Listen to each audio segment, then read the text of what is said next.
კონგოს დემოკრატიული რესპუბლიკის ქალაქ რუამპარაში ებოლას სამკურნალო ცენტრს ცეცხლი წაუკიდეს. როგორც თვითმხილველები ამბობენ, შემთხვევის ადგილას სროლის ხმაც ისმოდა. ადგილობრივი მცხოვრებლები მისდევდნენ თეთრ ავტომობილს, რომელსაც ხშირად ამ რეგიონში მოქმედი არასამთავრობო ორგანიზაციები იყენებენ. სამკურნალო ცენტრი 19 მაისს გაიხსნა, მაგრამ ჯერ არ ფუნქციონირებს, თუმცა ჯანდაცვის ჯგუფებმა ცენტრში ცხედრები მიასვენეს, რათა სათანადოდ მოემზადებინათ დასაკრძალად. ეს პროცესი ებოლას აფეთქების შეჩერების მნიშვნელოვან ეტაპს წარმოადგენს. კოორდინატორმა უსაფრთხოების საკითხებში, რომელიც ამჟამად ებოლას ეპიდემიის წინააღმდეგ ბრძოლაშია ჩართული, განაცხადა, რომ ინციდენტი გაუგებრობის შედეგი იყო. მისი თქმით, ნათესაობები ცდილობდნენ ვირუსით გარდაცვლილი ადამიანის ცხედრის გადასვენებას.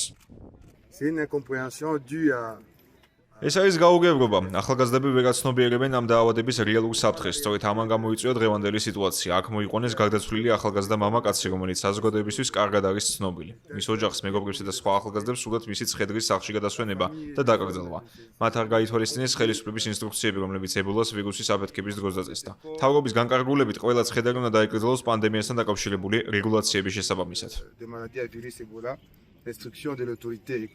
ებოლას ვირუსით გარდაცვლულთა დაკრძალვისას ხშირად ოჯახის რამდენიმე წევრი ინფიცირდება. მსგავსი ვითარება იყო სხვა ცენტრებშიც. რამდენიმე ადამიანმა ცხედრების გადასვენება სცადა.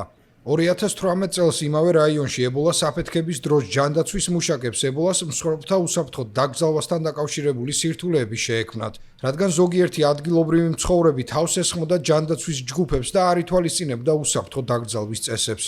კონგოს ჯანდაცვის მინისტრმა ამ კვირის დასაწყისში განაცხადა, რომ ებოლას სამკურნალო სპეციალური ცენტრები შეიქმნებოდა რუამპარაში, მონგვალუსა და ბუნაიში, სამ ყველაზე მეტად დაზარალებულ რაიონში.